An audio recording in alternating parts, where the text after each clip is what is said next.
Muy buenas tardes a todos y a todas. Voy a empezar con una percha literaria. Escribía así Antonio Núñez de Herrera en 1934.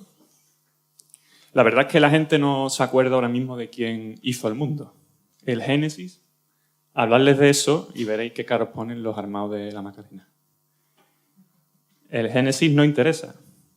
Más que la salida del mundo, de la entraña del caos, importa la salida de la Virgen de la Amargura por el estrecho marco de su puerta. La puerta no deja al paso más de una holgura lateral de 2 centímetros. Dios hizo el mundo en 6 días, pero esto es más serio. El capataz de los costaleros dio su máximo de esta escuadra de comunistas.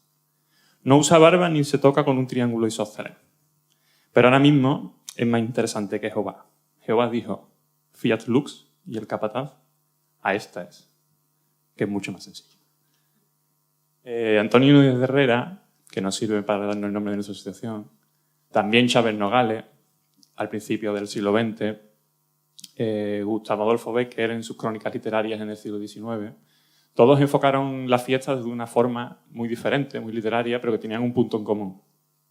Y era centrar la mirada en el cofrade, en las personas que hacían las fiestas, ¿no? Más allá de unos análisis más artísticos o más espirituales, centraban la mirada en el cofrade, que es el que piensa, el que siente, el que hace la fiesta. Ellos no tenían una vocación desde las ciencias sociales, tampoco sus métodos los eran métodos literarios, pero en eso compartimos hoy el espíritu que tenían ellos en sus obras, centrando nuestra mirada en la fiesta desde lo social.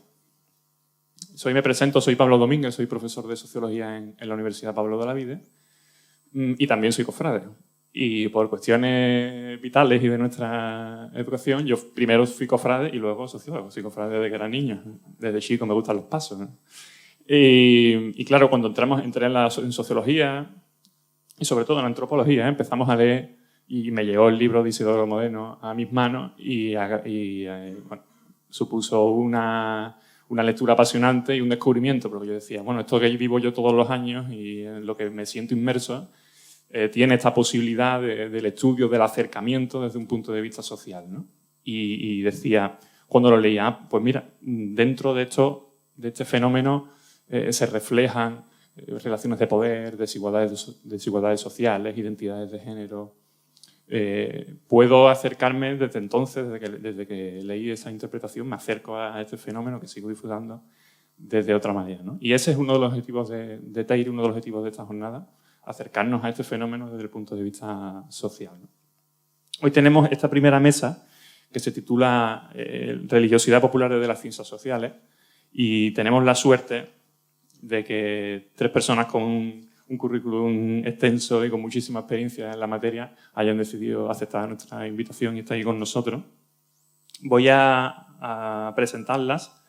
Tenemos a mi izquierda a Mar Griera, que es catedrática de Sociología en la Autónoma de Barcelona, directora del Grupo de Investigación ISOR, Investigación Sociológica de la Religión, y que es experta en pluralidad religiosa, políticas públicas, identidad religiosa y nuevas espiritualidades. Un poco más a su izquierda, la doctora Carmen Castilla, profesora y directora del Departamento de Antropología de la Universidad de Granada, que hizo su tesis sobre comunidades neocatecumenales, vulgo los quicos, y ha seguido sus investigaciones en torno a la religión con el estudio de religiosidad popular, inmigración, género. Y en el extremo tenemos al doctor Rafael Ruiz Andrés, profesor de Sociología en la Complutense de Madrid, que escribió su tesis sobre rostros de la secularización en España desde 1960 a 2019. Experto en diálogos interculturales y religión, pluralismo religioso y también en secularización. Ahora nos van a contar ellos brevemente, 10-15 minutos cada uno de ellos, cuál es su línea de trabajo en todas estas temáticas. Pero yo también les voy a dejar una pregunta, por si pueden incluirla dentro de esta reflexión inicial, que a ver si podéis incorporarla a vuestra reflexión. La religiosidad popular, las cofradías, la Semana Santa, la romería, para que nos entendamos, esta es la palabra que usamos para unir todo eso, han sido tratadas desde enfoques históricos, artísticos, culturales, pero rara vez desde la sociología de la religión. Nos podría parecer extraño, ¿no? Siendo ustedes académicas y académicos muy avanzados en esta materia, ¿por qué esta ausencia de la religiosidad popular en la literatura de sociología y religión? Y si vamos a incorporarla o cuando se ha incorporado, ¿cuáles serían las claves y cuáles serían también las precauciones que tenemos que tomar las personas que nos iniciemos en estos estudios al respecto, ¿no? Entonces, sin más, agradeciéndole su presencia aquí, Mar Griega. Vale, estupendo. Bueno, primero de todo, muchas gracias por invitarme. Muchas gracias por dejar que una catalana abra las jornadas sobre religiosidad popular. Gracias a la Asociación Teide, a su presidenta, a Daniel y a todos sus miembros, porque yo creo que es un esfuerzo que vale mucho la pena. Yo voy a empezar mi presentación con 2 aclaraciones iniciales y luego un poco de preguntas o 3 preguntas sobre la posible agenda de investigación en este ámbito. La primera aclaración es muy sencilla. No voy a hablar directamente sobre religiosidad popular en Andalucía. Yo hace muy pocos días leía una entrevista al profesor Isidoro Moreno que justamente contaba cómo aquellos que somos forasteros, que no conocemos la realidad, tendimos a generar lecturas equivocadas. Y usted citaba a Caro Baroja y a sus malentendimientos y por lo tanto he decidido que del fenómeno particular no voy a hablar. Voy a hablar de lo que el fenómeno puede generar a la sociología y cómo la sociología de la religión puede analizar el fenómeno, ¿no? Y la segunda aclaración va muy vinculada a la pregunta que tú hacías. ¿Por qué la sociología de la religión ha medio olvidado la religiosidad popular? Estos días, por ejemplo, hacía una búsqueda en el Google Scholar académico a ver qué salía, ¿no? Sale muy poco, poquísimo. Y aquí yo creo que el problema es que la religiosidad popular encaja mal en el que ha sido un poco la obsesión de la sociología de la religión en las últimas décadas, que ha sido decir la sociedad se seculariza o no se seculariza. Es decir, esta especie de pregunta final de sí o no. En un sí o no, la religiosidad popular no encaja, porque rompe, en cierto modo, las categorías clásicas de pensamiento y porque genera nuevas dudas, ¿no? Y, por lo tanto, la sociología de la religión la ha dejado un poco de lado por no poder encajarse en este espacio. Y voy ya en lo que es más mi presentación y con estas consideraciones que os decía en términos de agenda. La primera es terminológica, 2 consideraciones más temáticas y una última metodológica. La primera, terminológica. Claro, cuando pensamos por qué la religiosidad popular no ha encajado dentro de las narrativas secularización, postsecularización, es también porque históricamente el mismo término religión popular ha construido una visión de la religiosidad popular como en oposición, en tensión casi dialéctica entre la religiosidad oficial, institucional y la otra, ¿no? Como si fueran una especie de juego a 2 bandas, ¿no? Y solo a 2. Y yo creo que ahí es donde nos funciona mucho mejor la aproximación que antes ya citaba Daniel, de la religiosidad vivida. Yo no sé si estáis familiarizados con estos términos. Esto es la antropóloga norteamericana Meredith McGuire, quien creó este concepto y que luego, por ejemplo, Gustavo Morelo lo ha llevado a América Latina para poder hablar o para poder focalizar la atención en la religiosidad que vive el sujeto, en cómo el sujeto construye sentido, cómo vincula elementos diversos para construir su propia subjetividad. En cierto modo es un cambio de poner el foco en la oficialidad, en lo que se define como la religión oficial, poner el foco en estudiar cómo el sujeto, cómo los individuos en su día a día, en su cotidianidad, definen su aproximación religiosa. No es una revolución, pero sí que si cambiamos y dejamos de quizá intentar estar lastrados por estas categorías de popular, oficial, y lo miramos como religiosidad vivida, la religiosidad siempre es vivida, la oficial es una quimera, no existe como tal, es una abstracción. O puede existir escrita en un catecismo quizá, pero cuando la gente la vive siempre hay un grado de creatividad ritual y aquí entra el concepto vinculado a religiosidad vivida que para mí es interesante, esta idea de creatividad de todos nosotros cuando intentamos construir sentido, construir vivencia espiritual, hay un elemento fundamental de creatividad, de bricolaje y la capacidad de vincular a instituciones de ámbito diferente. Y también la capacidad de entender que el juego no es un juego a 2, no es un juego a suma 0 o religiosidad popular o iglesia oficial, sino que más bien es un juego de múltiples institucionalidades. Es un campo, decíamos esta mañana. No hay solo la iglesia oficial y la iglesia, la religiosidad popular. Hay múltiples instituciones, la Iglesia misma no puede hoy en día hablar, no podemos hablar desde la sociología de la Iglesia en singular. Hay múltiples iglesias dentro de la Iglesia, hay múltiples ortodoxias dentro de la ortodoxia y hay muchas formas de vivirlo. Por lo tanto, a nivel, mi primera consideración, ¿no? Yo repensaría un poco cómo hablar de la religiosidad popular e intentar llevarla en diálogo con la religiosidad vivida para romper un poco esta dinámica dualista o que esconde también una gradación jerárquica. Y aquí no voy a entrar porque yo creo que el profesor Isidoro, pero también Manuel Delgado ya lo han puesto de manifiesto, ¿no? La vertiente clasista, jerárquica que hay en este tipo de miradas que construyen lo popular como una fe poco educada, ¿no? Bueno, ya sabéis. Voy al segundo punto, ¿no? Que es a nivel temático. ¿Qué tipos de interrogantes sociológicos emergen del debate sobre la religiosidad popular? La primera es, ¿qué papel para la religiosidad popular en una sociedad de consumo?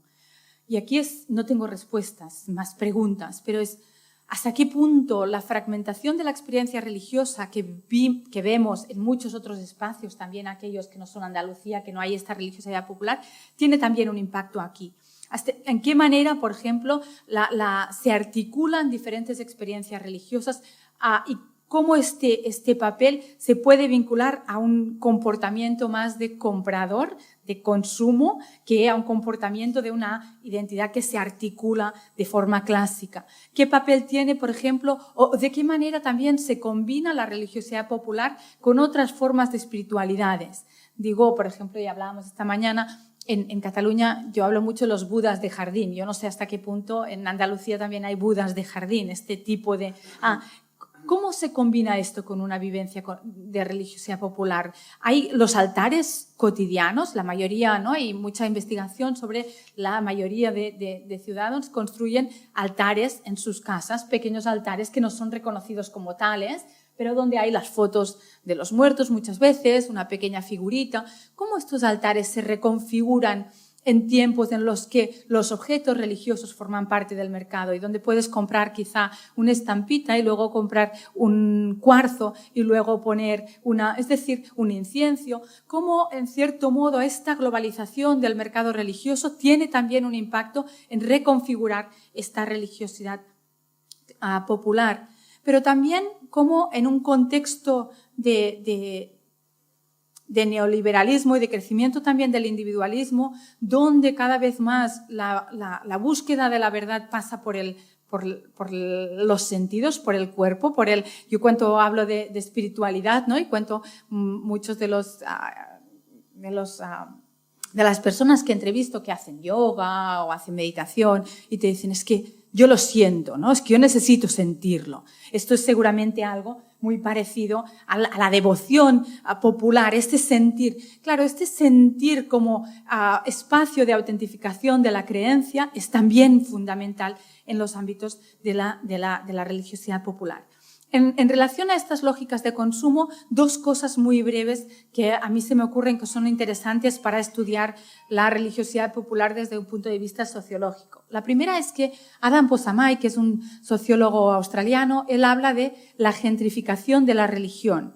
Y él quiere poner sobre la mesa el hecho que la religión también se vincula a lógicas urbanas, y se vincula, en cierto modo, a dinámicas de mercantilización de la cultura en relación al turismo y a las narrativas que se construyen de la ciudad, ¿no? Como también en Sevilla, en Barcelona, decíamos, Barcelona, por ejemplo, intenta construirse como ciudad cosmopolita y juega mucho en la imagen de la diversidad religiosa, etc.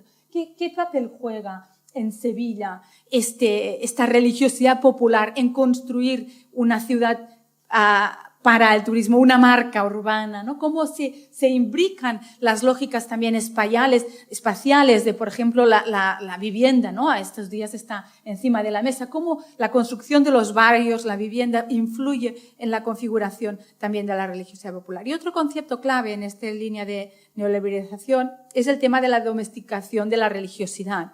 Y esto es qué papel tienen el Estado y el mercado en controlar, en modelar, en diseñar cómo se expresa esta religiosidad popular en la calle, en los espacios públicos, ¿no? Yo os decía, no voy a hablar de religiosidad popular en Andalucía, pero en Barcelona hemos hecho un estudio que era sobre eventos religiosos que surgen en la calle, que pasan en la calle. Y ahí claramente veíamos como, por ejemplo, el ayuntamiento es muy claro en esto. Ni sangre ni niños. ¿Qué quiere decir? No se puede ver.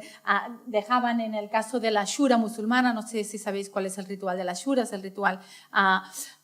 Dijeron, lo podemos aceptar, pero tiene que haber un proceso casi de domesticación, ¿no? de encuadramiento del ritual en la calle para que sea posible mantenerlo ahí, ¿no? Hay permanentemente una negociación sobre lo que es posible ver, mostrar en la calle y que no, y hay unas dinámicas de domesticación del ritual que pasan por el papel tanto del mercado como del Estado o las autoridades públicas.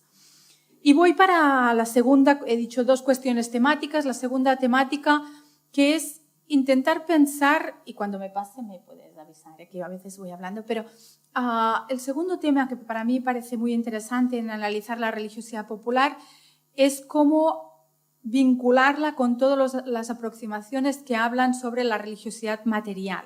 ¿Qué quiero decir en esto? Durante mucho tiempo la mirada cartesiana, dualista de la mente y el cuerpo como corrupto, la mente como la pureza, lo espiritual como algo etéreo, abstracto, lo material como algo infantil, primitivo, ha dominado la mirada antropológica y sociológica de la religión. Hay autoras, por ejemplo, como Birgit Meyer, que es una antropóloga holandesa, que ella, por ejemplo, dice, esto es una falacia, la religiosidad inmaterial no existe. La religiosidad se vincula y pasa por esta vinculación con la materialidad, con los objetos, con las cuestiones materiales, pero también con el cuerpo. Y aquí, muy rápidamente, pero ¿qué papel tenemos que dar al cuerpo en la religiosidad popular? Y hay una frase clásica de Pascal que luego Ramón Sarró, que es un antropólogo catalán que está en Oxford, utiliza, que es arrodíllate y creerás. Y la clave es, ¿crees porque te arrodillas o te arrodillas porque crees? Es que seguramente la pregunta es una pregunta absurda. Tú te arrodillas porque crees y es que además crees porque te arrodillas. Lo que llaman hoy en día, ¿no? La idea del embodied, que no sé nunca cómo decir en castellano, la corporalización, el hecho de el cuerpo tiene un lugar central en construir la creencia. La idea de una creencia que se construye por una repetición ritual de determinados gestos y por la vivencia de determinadas emociones.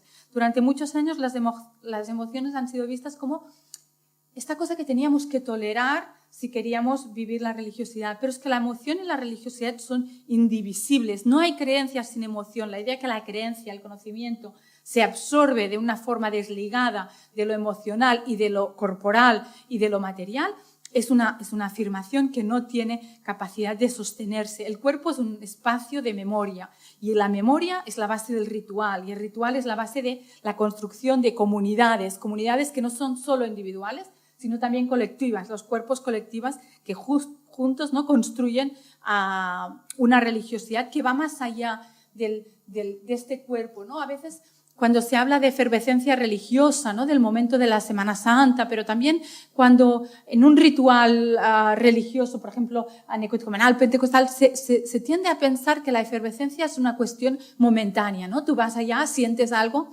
y ya está. Claro, cada vez hay más enfoques en sociología y antropología que dicen esto no es verdad. Esta efervescencia momentánea tiene se articula con una historia, con una vivencia corporal, emocional, familiar, colectiva, que tiene una capacidad de generar un sentido de la vida, un sentido del mundo, un sentido de la comunidad, ¿no? Y por lo tanto, yo creo que sí que hay necesidad y la religiosidad popular nos permite tratar de entender la emocionalidad de una forma mucho más seria, de una forma tomándola en consideración como algo clave, como algo que no es solo un momento de un grito, de una expresión, sino de algo que genera historia en su definición, ¿no? Y por lo tanto, y que también, y aquí el cuerpo, digo, y la memoria tienen un impacto a largo término en términos de sentido, de construcción de subjetividad individual y también de dimensión moral colectiva.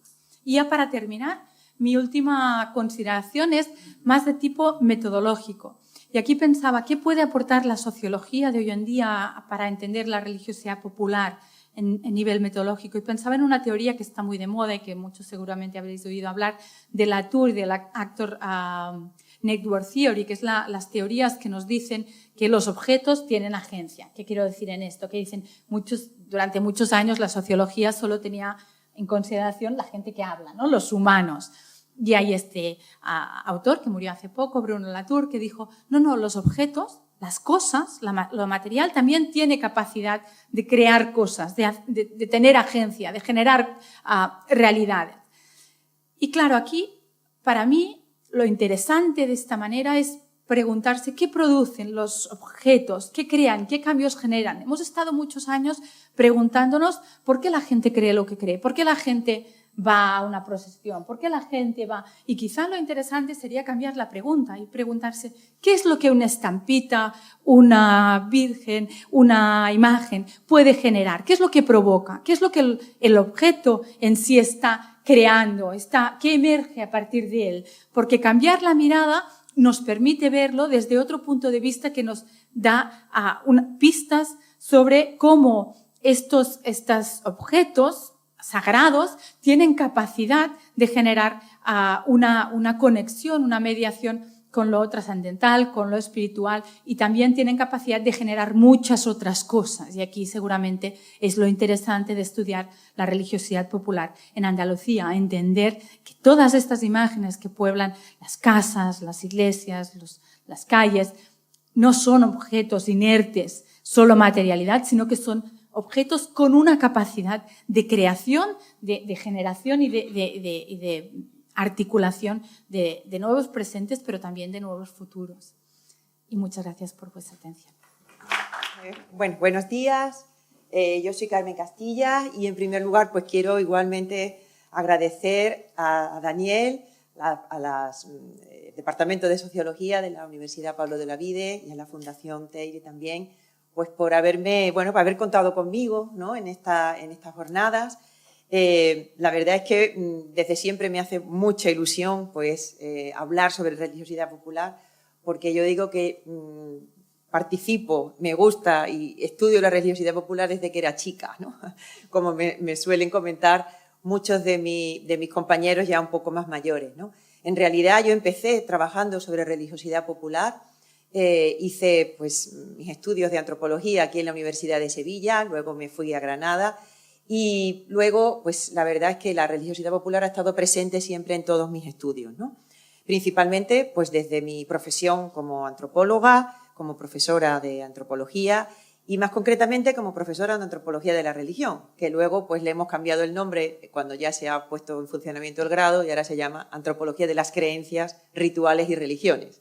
Pero en definitiva dedico siempre pues un tema a la pasión o a lo que me gusta, que es evidentemente la religiosidad popular, y hay pues una gran cantera, y ahora vamos a comentar un poquito qué es eso que llamamos religiosidad popular y cómo esa religiosidad popular se ha ido pues introduciendo a veces en las mentes de la gente joven, y que a mí me asustaba el hecho de que, bueno, de que no tuviera la importancia que tuvo, es verdad, en su momento, y que parecía que se iba a ir perdiendo, pero que hoy en día pues cada vez estoy viendo pues más respuestas y más interés por la misma, ¿no?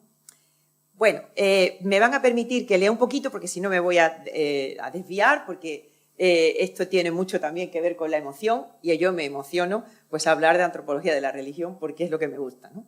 Bien, pues en la actualidad el estudio de la religiosidad popular se ha convertido en un campo vital de investigación, especialmente en contextos multiculturales y en sociedades en transformación como la española y particularmente como la andaluza. Desde la antropología es crucial explorar lo que son las dimensiones culturales y sociales que también enmarcan estas prácticas.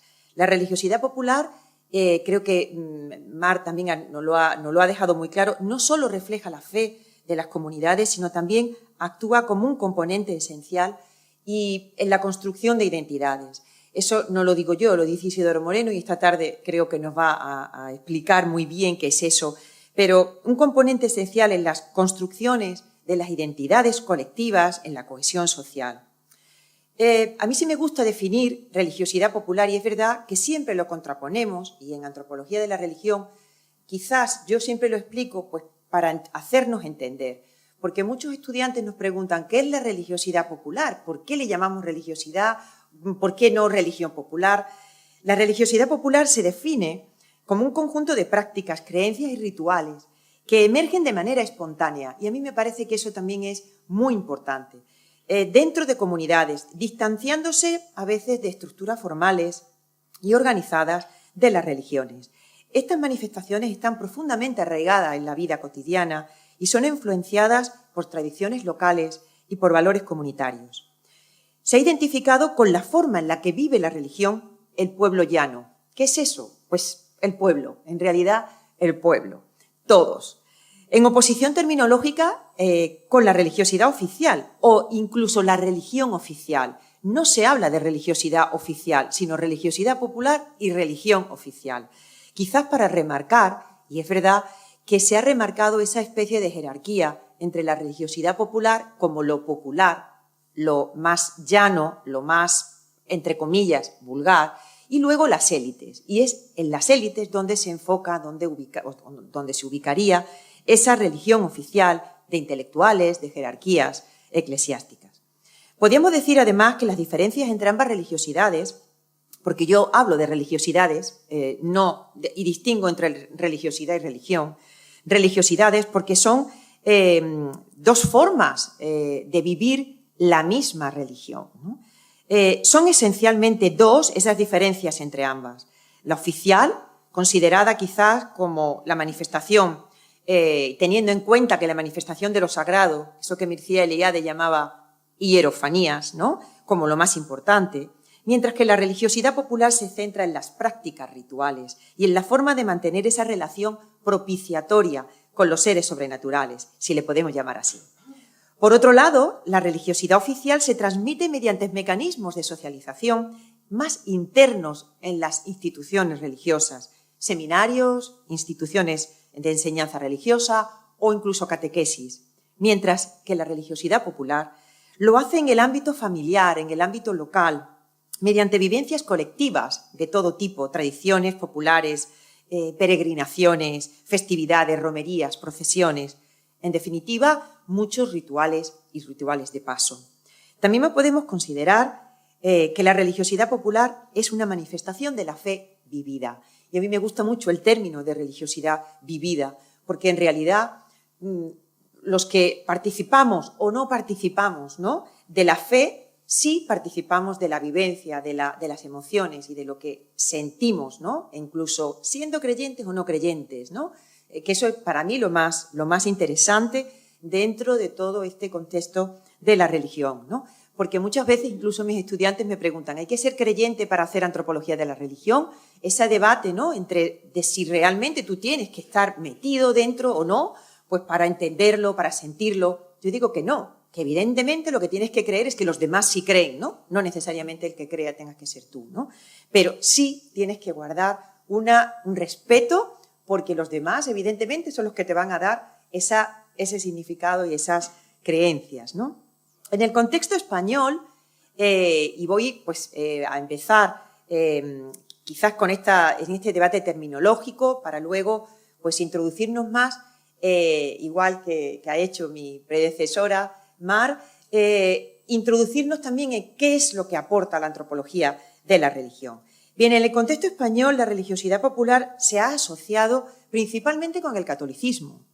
Sin embargo, yo diría que en la actualidad abarca una variedad de prácticas de diversas tradiciones religiosas, especialmente aquellas surgidas incluso a raíz de la inmigración. Un contexto que nos lleva a reconocer que la religiosidad popular es un reflejo dinámico de la interacción entre lo local y lo global.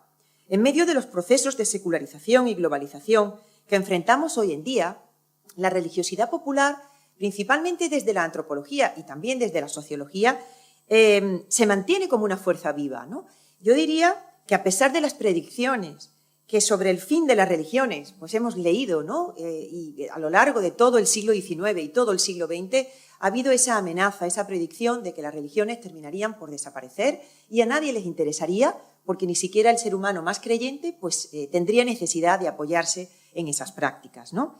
Pero ha sido todo lo contrario. Quizás ha habido una efervescencia, una pluralidad y un deseo, no solo porque se ha acrecentado también esas visiones, ¿no? de la religiosidad, sino también porque esas expresiones, lejos de ser simples expresiones de devoción, las festividades religiosas o los rituales se convierten en espacios donde las comunidades reafirman su identidad, preservan sus tradiciones y conectan con sus raíces. Y eso creo que es fundamental y en tiempos de cambio la religiosidad popular ofrece a los individuos un sentido de continuidad y un sentido de estabilidad, a veces en medio de la incertidumbre.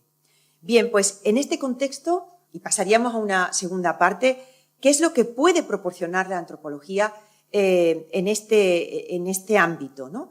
Porque es cierto que en un momento dado la antropología también se dejó influir quizás pues, por esas ideas premonitorias o esas predicciones de que la religiosidad o la religión en definitiva desaparecería, y también dejó de un lado pues, ciertos intereses o ciertas preocupaciones que bueno, quizás pues, influenciado por ese proceso de secularización, ¿no? Que en definitiva se ha producido, pero yo no diría que ha hecho desaparecer a la religión. Quizás ha perdido pues, parte de esa centralidad que tuvo en su momento, pero quizás se ha desviado hacia otro ámbito, ¿no? En el contexto de la antropología, esta proporciona, bueno, decía que en este contexto la antropología proporciona diversas herramientas para comprender estas dinámicas. En primer lugar, permite explorar cómo las prácticas culturales, incluidas las religiosas, interactúan con las estructuras sociales. Por ejemplo, ya se ha mencionado los rituales de Semana Santa, que no solo son actos de devoción, sino que también refuerzan la cohesión comunitaria y la identidad local, creando un sentido de pertenencia entre los participantes. Estos rituales forjan lazos sociales que trascienden las diferencias individuales, fortaleciendo lo que es el tejido social. La creciente multiculturalidad en España plantea también desafíos como oportunidades, ¿no? Para la cohesión social. Y a través de los estudios etnográficos, la antropología pues, puede iluminar cómo diferentes grupos sociales negocian su lugar en la sociedad y cómo las prácticas religiosas pueden servir tanto como puentes de diálogo como fuentes de tensión. Y este enfoque pues, resalta la necesidad de un entendimiento mutuo y en el reconocimiento de la diversidad, promoviendo también un sentido de inclusión en lugar de exclusión. El enfoque cualitativo que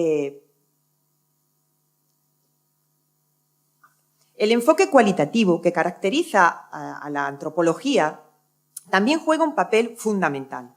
Utilizando la etnografía, los investigadores podemos capturar lo que es la complejidad de las experiencias vividas. A través de las técnicas fundamentales, ¿no? que despierta o que tiene la antropología, la observación participante, las entrevistas en profundidad, se obtiene una visión matizada de cómo las personas experimentan la religiosidad popular en su vida cotidiana. Esta metodología permite documentar no solo lo que se hace, sino también lo que se siente y lo que se cree, brindando, como los antropólogos decimos, una perspectiva holística, ¿no? de la experiencia religiosa.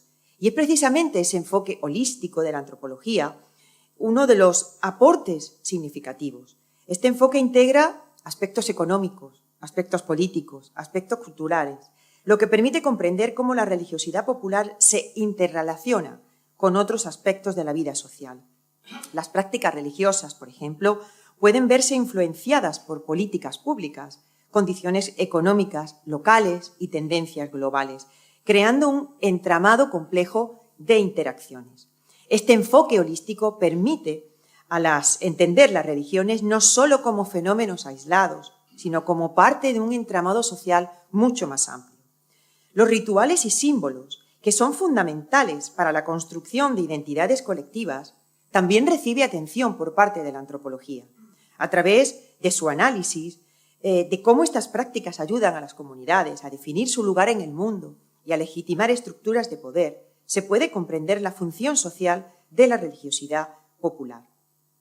Según la antropología simbólica de Clifford Geertz, por ejemplo, la religión proporciona a las comunidades un sistema de significados que organiza sus valores, su visión del mundo y su comportamiento.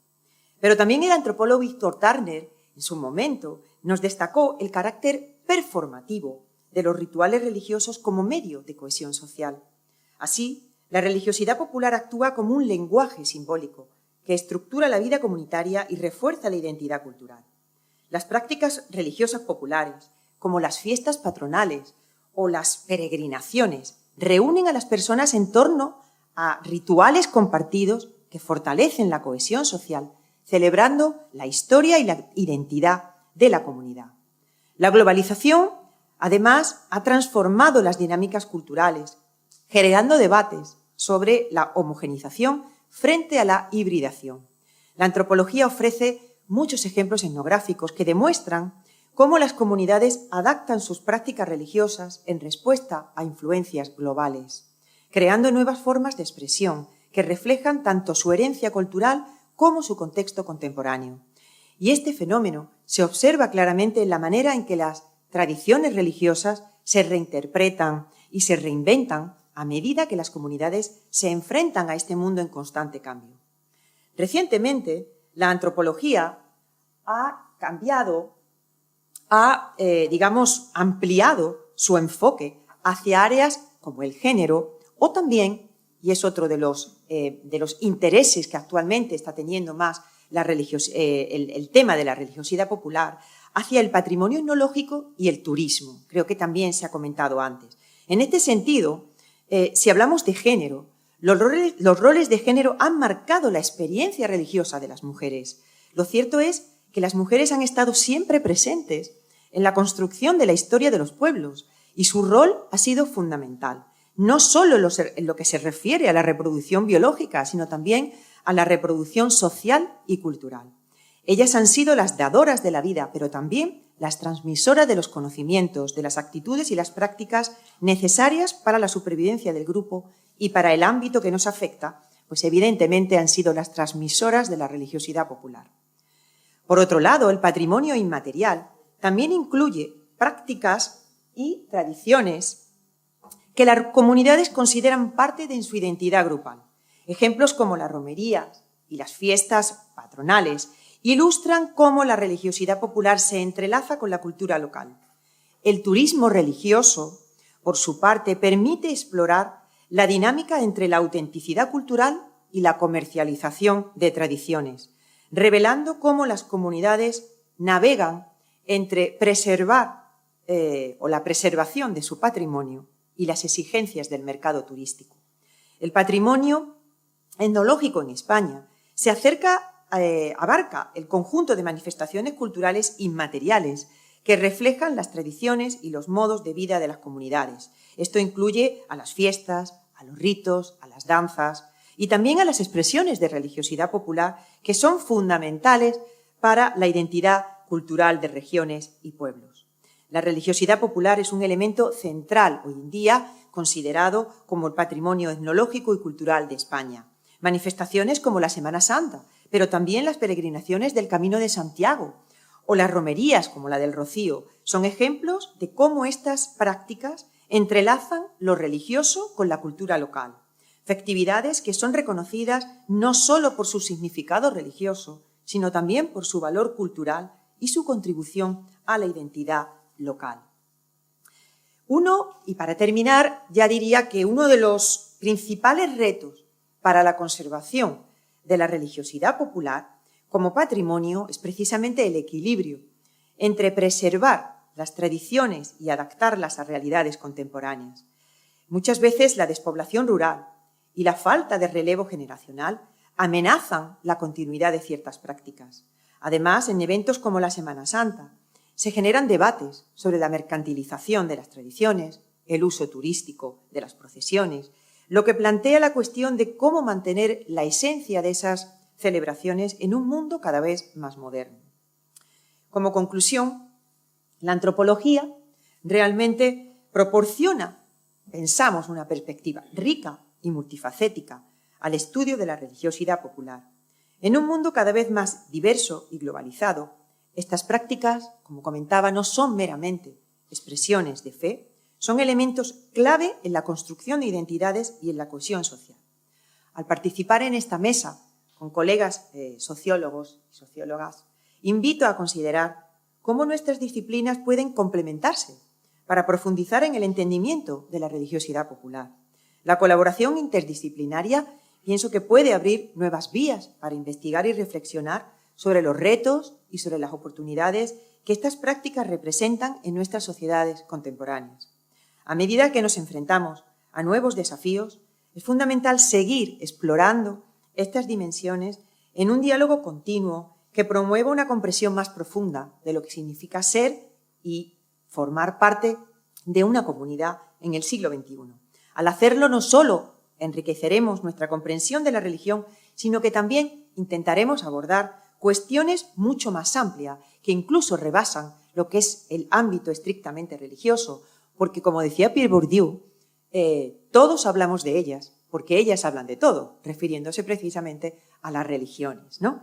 Porque abordamos cuestiones amplias sobre la identidad, sobre la comunidad, sobre la cultura, en un mundo en constante transformación. Pues muchas gracias y, bueno, doy pie ya.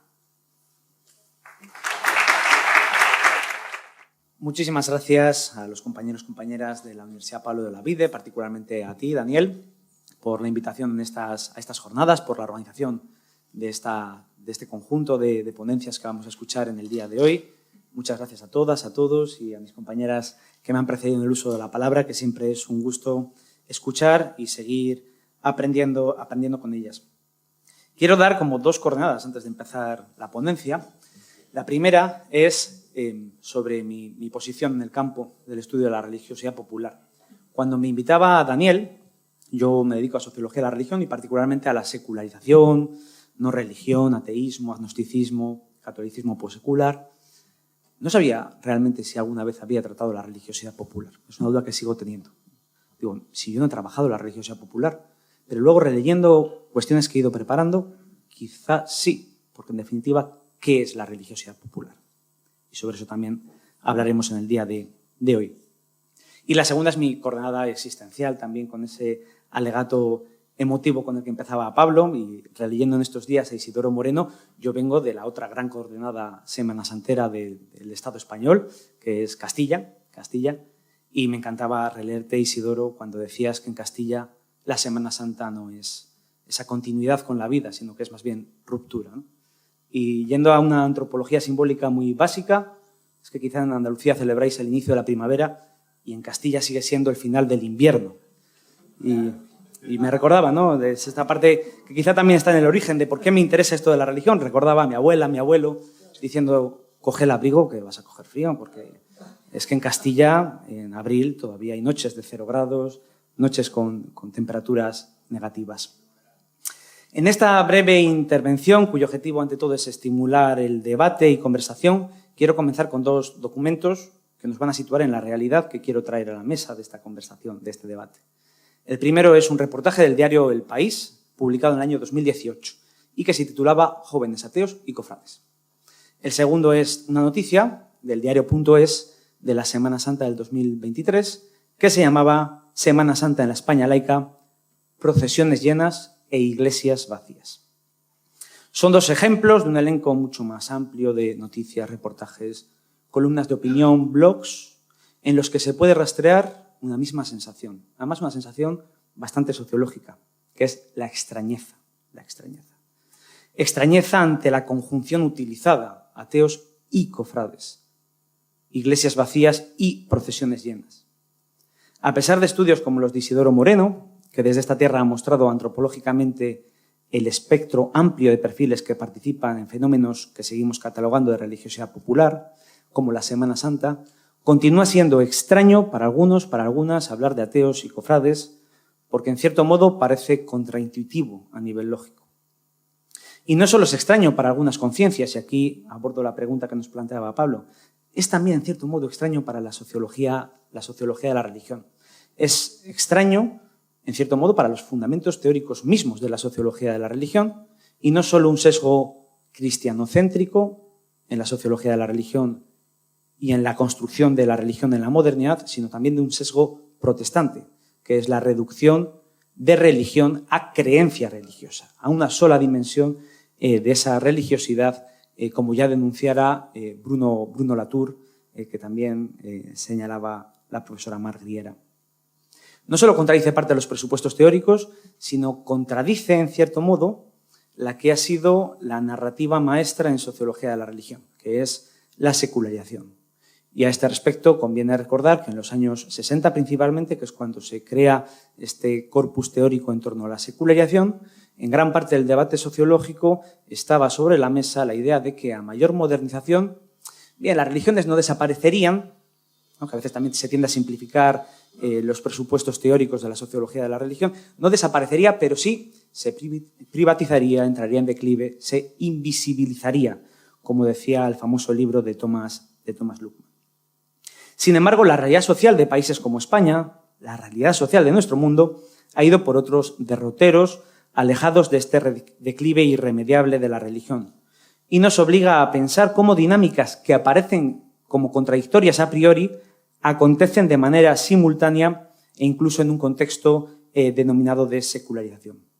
Aquí tomo cofrade y ateo como tipos ideales de dos dinámicas más amplias. Por un lado, cofrade como el tipo ideal de la vitalidad que tiene la religiosidad popular en todo el Estado y concretamente en regiones particulares de España. El cofrade, en cierto modo, simboliza una de las manifestaciones más evidentes de la vitalidad de la religiosidad popular, no solo por su participación en la Semana Santa, sino que, en cierto modo, gran parte de los fenómenos que llamamos de religiosidad popular se organizan en torno a cofradías, romerías, paloteos, procesiones eucarísticas, en el caso de Castilla estoy pensando, ¿no? Por otro lado, el ateo en esta conjunción cofrade y ateo, es el tipo ideal de otra gran dinámica que complementa a la vitalidad de la religiosidad popular, que es el crecimiento de la no religión. Y aquí me voy a parar muy brevemente en el proceso de secularización en España.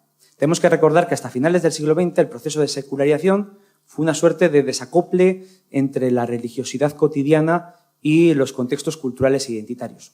De ahí la emergencia y el auge de la figura del católico no practicante durante toda la segunda mitad del siglo XX en el contexto español. Claro, desde la figura del católico no practicante es relativamente fácil conectarla con el auge de la religiosidad popular, porque, como nos decía Pérez Agote, el católico no practicante es un católico, ante todo, identitario y cultural. Sin embargo, este ya no es el contexto de España.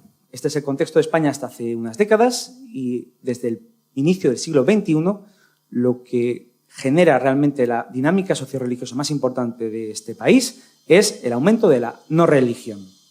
El número de personas no religiosas en España se ha triplicado en los últimos 20 años. Actualmente, más del 40% de la población española se declara no religiosa. Un guarismo que alcanza la cifra del 60% para el caso de los jóvenes. Y no solo tenemos que hablar del auge de la no religión, sino también, tomando el término en este caso de Pérez Agote y de Hervieux-Leger, de la progresiva exculturación del país, sobre todo en los sectores jóvenes. ¿Qué quieren decir Pérez Agote y Hervieux-Leger con la exculturación?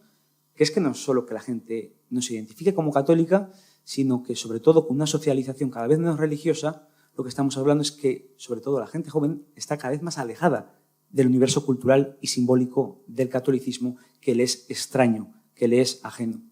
Una cifra a este respecto es el desplome de los matrimonios católicos. En el año 2000 todavía el 75% de la población se casaba por la Iglesia. A día de hoy esta cifra no alcanza el 20%. Cruzando estas dos dinámicas podemos apuntar a algo que ya han mencionado estudios previos.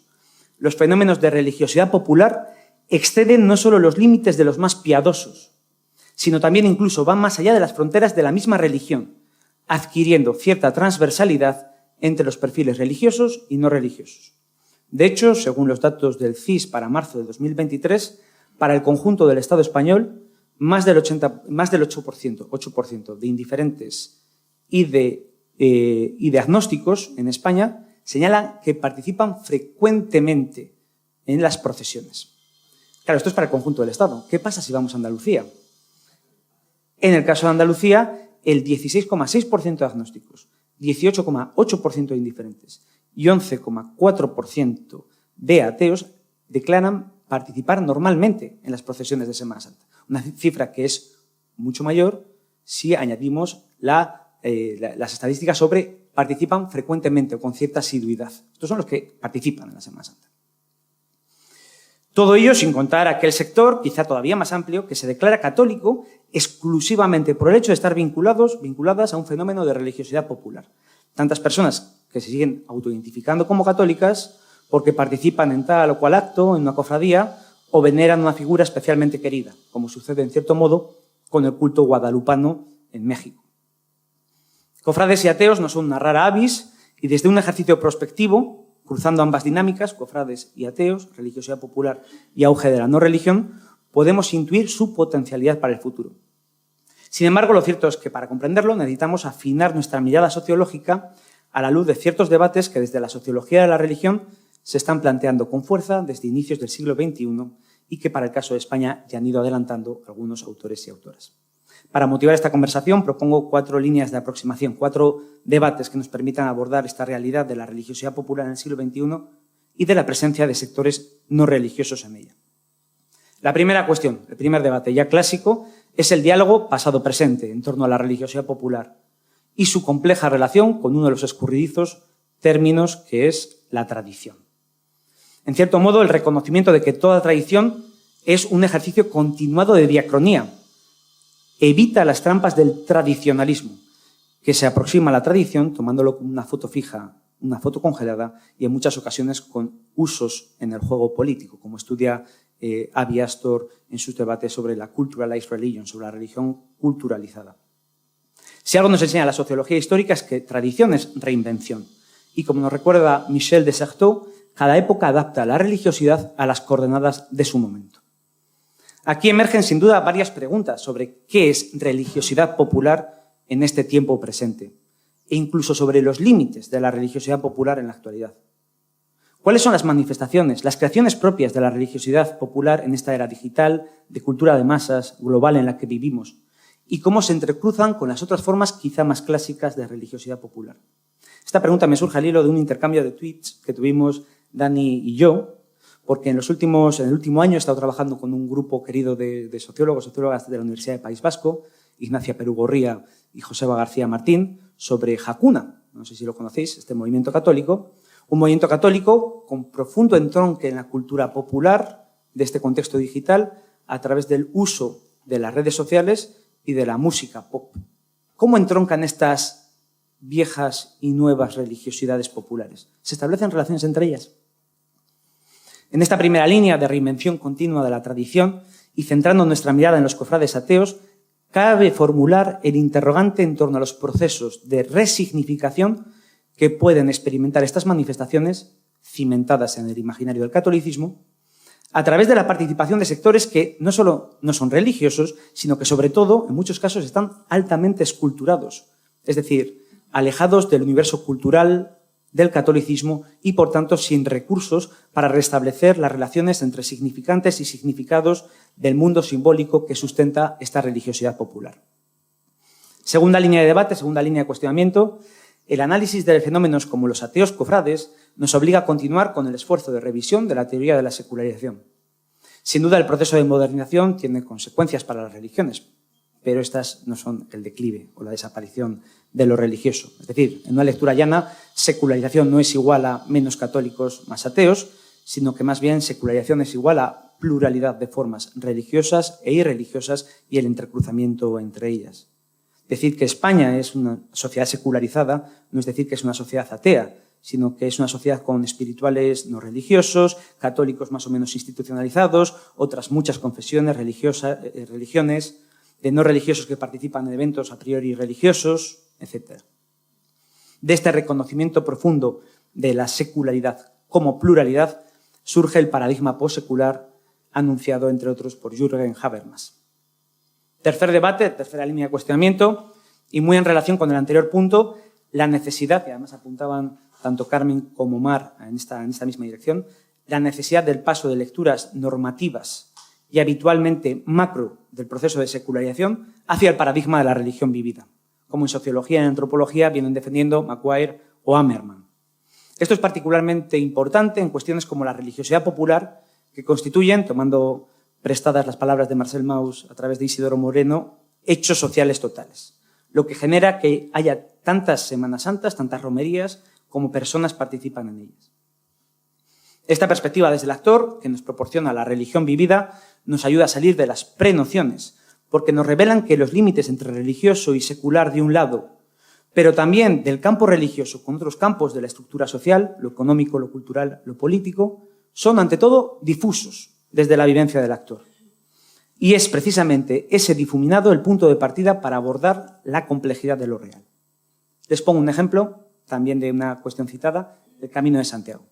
Las estadísticas de la Oficina del Peregrino de Santiago nos muestran que un 22,69% de los peregrinos hacen el camino por motivos no religiosos, que se suma a un 42,61% que combina las motivaciones religiosas con motivaciones de otro tipo, lo que de nuevo nos remite a los límites difusos entre qué es religión y qué no es religión, entre secular y religión y entre campos a la hora de abordar un fenómeno, yo solo diría a priori religioso en nuestra sociedad, como es el Camino de Santiago. Por último, cuarta línea de debate, todo lo hablado en este rato nos introduce de lleno en el debate que estoy ahora más involucrado a nivel investigador, que es el debate sobre la no religión, uno de los debates que están ganando creciente fuerza y momento en sociología de la religión. Con no religión hacemos referencia al conjunto variado de personas que no se consideran religiosas y más ampliamente al espacio que se abre más allá de la religión y que suele presentar una relación dialéctica con lo religioso. Desde las aportaciones de autores como Louise Lee, Christopher Cotta, Stephen Bullivant, podemos afirmar que la no religión constituye un espacio social muy plural y variado en el que encontramos rechazo militante hacia todo lo religioso, indiferencia radical, pero también otros muchos perfiles, y como nos diría la socióloga británica Hannah Whitey, mayoritario este perfil, en el que realmente lo que encontramos es una combinación de aceptaciones y de rechazos parciales hacia lo religioso. Por ejemplo, en España, 2018, este dato es del 2018, dado por el Pew Research Center, el 30% de las personas que se declaran no religiosas creen en Dios, o en una fuerza, o en una energía. Y el 30% de las personas religiosas, se repite la cifra, de las personas no religiosas, señala que creen en un alma más allá del cuerpo físico. Y viceversa, la identificación de un individuo como no religioso en las encuestas puede deberse a la negación de creencias de corte supraempírico o al rechazo a una institución religiosa, pero que es perfectamente compatible con la aceptación de otras cuestiones a priori religiosas desde el prisma de la pertenencia a una identidad cultural, regional o local. Por tanto, la no religión no es una posición homogénea y rígida, sino un espacio plural y escasamente explorado. A este respecto, la indagación de corte cualitativo en cómo se vive y se experimenta esta no religión vivida, las trayectorias de los sectores no religiosos y los procesos de negociación, aceptación y rechazo de lo religioso, constituye sin duda una vía para comprender más y mejor esta realidad de los cofrades ateos y la permanente redefinición de los límites entre lo religioso y lo no religioso que opera en contextos seculares. En definitiva, estos cuatro debates que hemos recorrido nos presentan el reto de comprender la realidad social desde lo que es y no desde la normatividad. Es, en conclusión, la apuesta por repensar el paisaje religioso desde los actores y su religión o no religión vivida, desde la pluralidad, desde el pasado, desde el presente, desde lo digital, lo global, desde los difusos límites de la religión, no solo con la secularidad, sino también con otros campos de la estructura social. Se trata, en definitiva, de analizar la experiencia de tantos, de tantas, como el periodista Miguel Ángel Pérez Pimentel, que escribe las siguientes palabras en un blog, poniendo voz a muchas experiencias particulares. Quede, y no me corto, y lo digo claro, que el que suscribe toda esta parrafada sobre Semana Santa y no cree en Dios, se sigue emocionando al ver cuando sale por la puerta, después de los mazazos, el Nazareno de la Caridad, en la parroquia de San Isidro Labrador, en Hinojosa del Duque, cada Viernes Santo.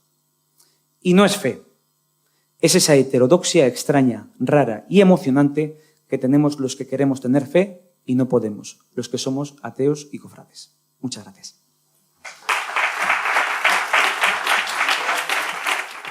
Por todas las aportaciones, por todas las preguntas que habéis aportado. Muchísimas gracias, de verdad. Además, os habéis acotado al tiempo estupendamente. No habéis dejado retraso en campana, como diríamos los cofrades. Y por lo tanto, ahora tenemos tiempo para el debate. Vamos, nos queda media hora, quizás 15 minutos para que vosotros habléis y otros 15 minutos para dar la palabra al público.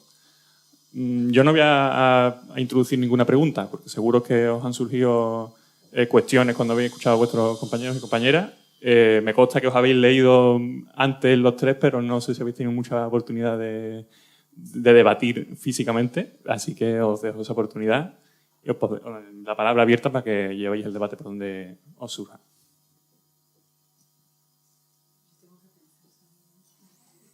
¿De imprevisto? ¿Rafael, quieres? ¿Sí?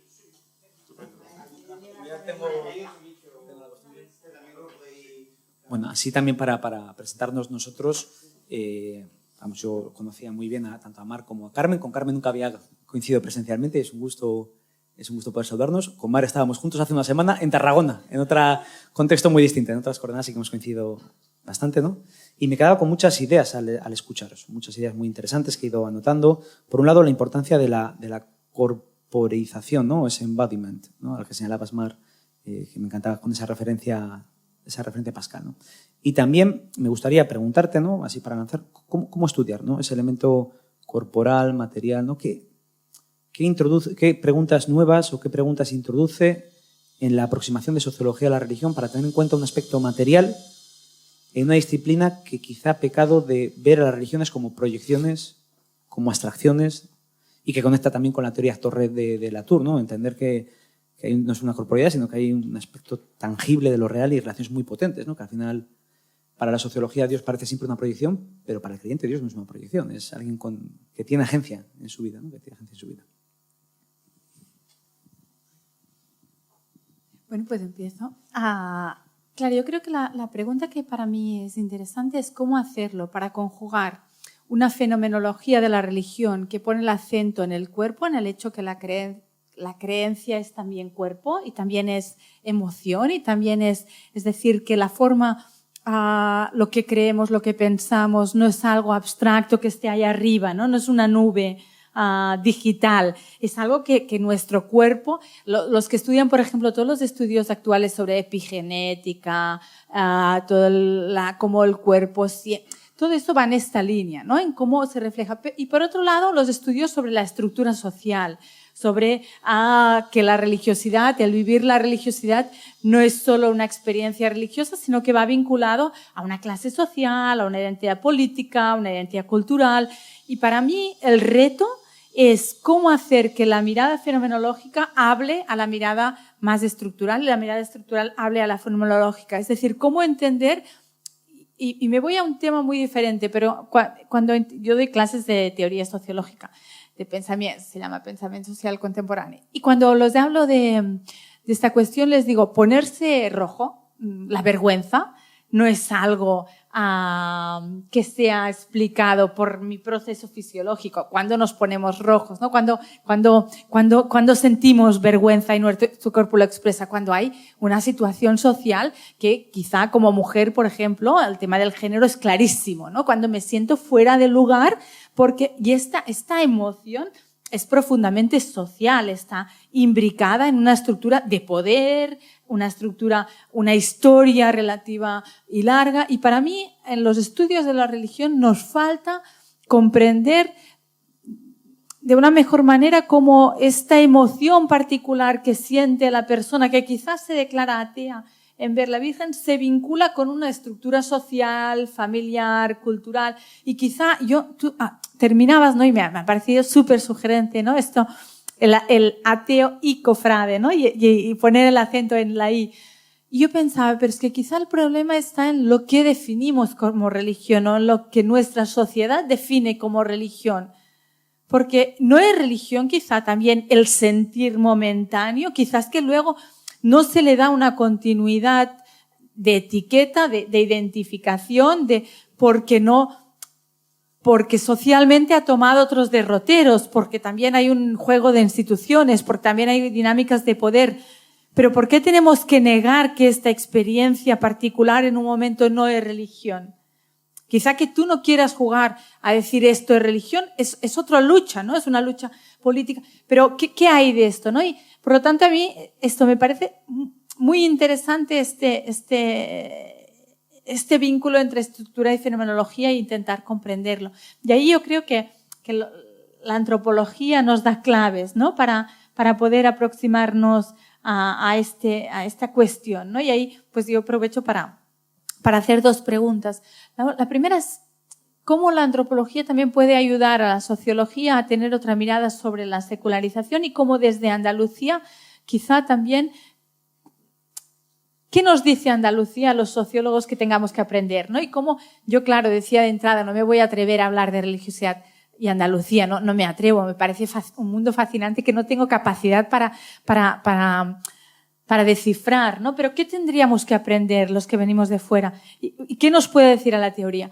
Y para Rafael, ¿no? Esta no religión, ¿cómo se vincula con la experiencia trascendente? Porque sabemos mucho más, ¿no? El otro día Lori Beeman hablaba sobre cómo, es una socióloga canadiense que hacía una ponencia sobre cómo el gardening, el cultivar el jardín, el hecho de cultivar puede ser una experiencia trascendente, ¿no?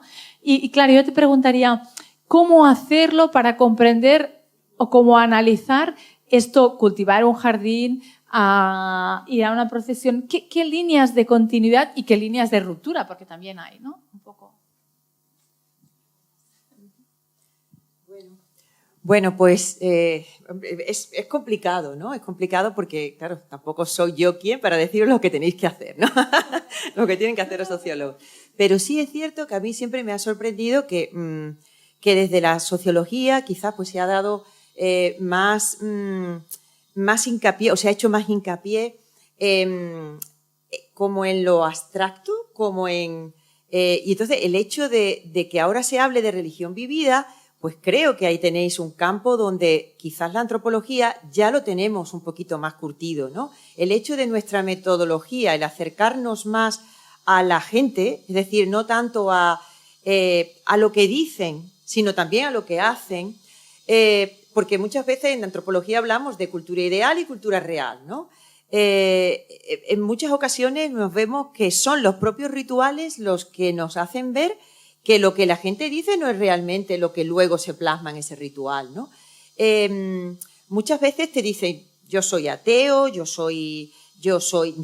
no creo, no voy a la iglesia, y ahí me recuerda una expresión de creer y no pertenecer, o la creencia y la no pertenencia, y luego la pertenencia y no creencia. Y eso está muy relacionado con el catolicismo popular, ¿no? Hoy en día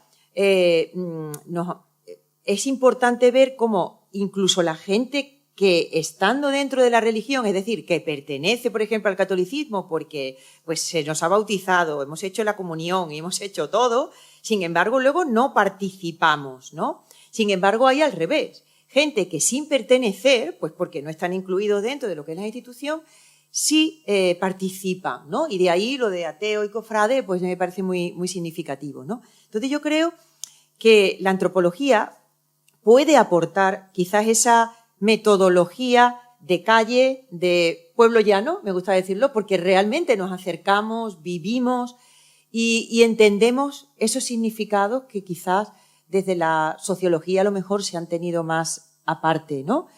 Y eso que, bueno, que Durkheim pues ya nos enseñó mucho y, por supuesto, Max Weber, ¿no? Que para mí es uno de mis favoritos, y ver que la acción de los individuos y demás pues está en lo realmente, lo que se vive y los significados te lo aporta la gente que cree, ¿no?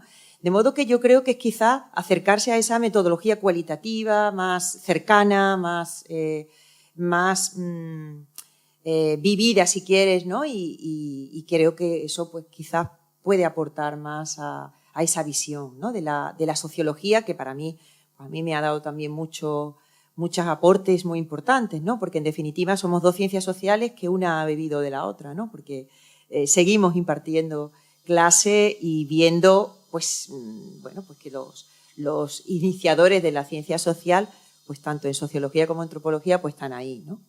De modo que yo también diría que incluso, y bueno, yo creo que Isidoro Moreno nos va a dar también mucha visión, Hay un texto de él que me gusta mucho, que es precisamente la pluralidad de sacralidades, ¿no? De cómo, yo lo sigo dando además en mis clases, cómo la secularización, más que llamarle secularización, él le llama laicismo, porque realmente no es la pérdida de peso de la secular frente a lo sagrado, él lo contrapone secular frente a sagrado, no a lo religioso, y además la importancia de que lo sagrado no solamente es religioso, sino que también se ha trasladado a lo laico, ¿no? Es decir, a otros ámbitos que en un momento dado ni siquiera eran religiosos, pero que hoy en día tienen esa fuerza sagrada y que hoy en día, pues, igual nos puede dar pues, una explicación a lo que hoy en día tenemos, ¿no? Que es verdad que lo sagrado, eso que está ahí en lo más alto, ¿no?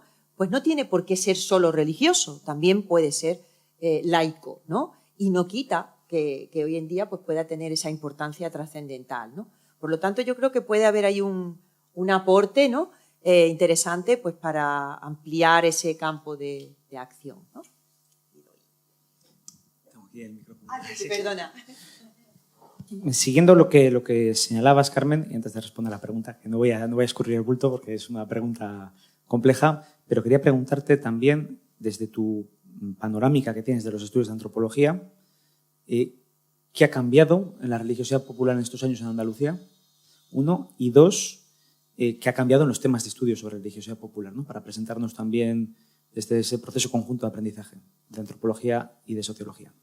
Y mientras dejo ahí la pregunta, me meto a la cuestión que planteaba Mar sobre la trascendencia, que además Carmen me dejaba el camino ya trazadito para llegar a la respuesta. Ubico un poco lo que estoy haciendo ahora. Estoy haciendo una etnografía multisituada con personas no religiosas. Y de hecho, la siguiente fase va a ser con cofrades ateos. Sí, gracias a Adrián, que no sé si está aquí, pero es mi contacto con el campo. No, creo que no, que me decía que a lo mejor se va a aproximar, nos conocemos de correo, ¿no? Y lo que voy descubriendo, en cierto modo, es que, claro, por un lado, primera consideración, trascendencia, término también complicado, complejo, donde lo haya. Y de nuevo seguimos operando en ocasiones con reducciones de lo trascendente a ciertas formas de trascendencia que son religiosas, ¿no? Es decir, si al final trascendencia lo entendemos como la creencia en Dios, pues evidentemente en gran parte de los sectores no religiosos no aparece. Aparecen, en ocasiones sí que aparecen trascendencias de corte más espiritual religioso en muchos de estos sectores, como son las espirituales en religión, ¿no? Pero es que, claro, es que, de nuevo, ¿qué significa ser no religioso o ser ateo? Hay que ir a cualitativo, la no religión vivida, y empezar a indagar. Para algunos, ser ateo es no creer en ningún tipo de creencia de corte supraempírico. Por lo que ese sentido de trascendencia, quizá en la participación en un elemento como la religiosidad popular, puede venir por lo que José Cheverián llama las narrativas de carácter intermedio o trascendencias seculares. En cierto modo, el sentimiento dentro, si entendemos la trascendencia como una narrativa marco que te dota de sentido, en cierto modo que te permite ver esa visión holística sobre el conjunto de la experiencia de lo real que vives, pues puede ser religioso y puede ser no religiosa, ¿no? En muchos de los casos la cultura o incluso la naturaleza, en muchos casos estoy viendo, ¿no?, de espirituales no religiosos, opera como esa trascendencia, que no es Dios ni es religiosa en muchos casos, ¿no?, pero es trascendente, yo creo, en cierto modo, ¿no? Trasciende y presenta esa lectura macro. Y esto en lo relativo al estudio, ¿no?, que estoy intentando hacer con la etnografía multisituada y que espero también pues, presentar esta pregunta pues, a los diferentes ateos y cofrades, que intuyo de nuevo lo mismo, serán trascendencias de tipo no religioso, pero en cierto modo hay que pensar también la secularización, y coincido con lo que señalaba Carmen, ¿no?, es el ejercicio de pensar la sacralización más allá de la religión. Igual la trascendencia o el sentido de trascendencia más allá de lo religioso. Incluso a deconstruir y deshacer binomios. El hecho de que gran parte de las manifestaciones trascendentes y de lo sagrado de la humanidad hayan sido mediadas por las religiones, porque desde una perspectiva funcionalista se han especializado en ese ámbito, no nos impide pensar que puede haber más sacralizaciones y más trascendencias fuera de las religiones, en cierto modo. Bueno, eso sería un poco... Vale, bueno, pues en realidad sí ha cambiado un poco, ¿no? O sea, los estudios que se hacen hoy en día de religiosidad popular, yo llevo 2 tesis doctorales además sobre el tema, Una de ellas, pues concretamente, me han venido del campo de la arquitectura, ¿no? Entonces, pues me parece muy interesante porque esta chica es arquitecta, también hizo la licenciatura de Antropología Social y Cultural, y luego pues me presentó un trabajo magnífico que, bueno, que había hecho ella pues a raíz de un máster que había hecho sobre arquitectura popular, y vio la interesante que era pues hacer un estudio sobre las ermitas, ¿no? Entonces ella pues está recorriendo las ermitas de la provincia de Granada y está analizando pues aquellas ermitas que están vinculadas con romerías, ¿no? Aparte, pues, entonces está relacionando un poco pues lo que es la romería, la arquitectura popular y el patrimonio, ¿no? De modo que ese es un campo que creo que puede ser pues bastante novedoso, ¿no? O sea, el introducir pues otras disciplinas que a lo mejor en un momento dado pues no se habían acercado y que ella pues lo planteado, ¿no? Entonces, bueno, pues yo le he sugerido el tema del patrimonio porque evidentemente creo que es fundamental el patrimonio inmaterial y sobre todo no solo ya las fiestas en sí, sino también, bueno, pues la metodología que ella está introduciendo, ¿no? De modo que ese sería un campo, yo creo que novedoso, ¿no? El tema del patrimonio, de la arquitectura popular, el tema de los santuarios y las ermitas que se estudiaron en su momento, pero que hoy en día pues, siguen estando en pie, ¿no? Y luego hay otro tema que también estoy codirigiendo además con un profesor de historia contemporánea y que es un poco en las Alpujarras el tema de la recatolización, en este caso, bueno, pues de la época franquista hacia acá, ¿no? Como la utilización de la religiosidad popular para la recatolización de toda la zona, ¿no? Y cómo, bueno, pues se hizo como un llamamiento a... Entonces, incluso él ha observado cómo hoy en día, gente ya pues muy mayor, pero también gente joven, cómo sin ser católicos, porque renegaron en un momento dado durante la la República y demás, pero que estuvieron allí, bueno, pues escondidos, pero utilizaron la religiosidad popular para introducirse o para permanecer casi en el anonimato, ¿no? Y estar allí, ¿no? Entonces participaban sin pertenecer, ¿no?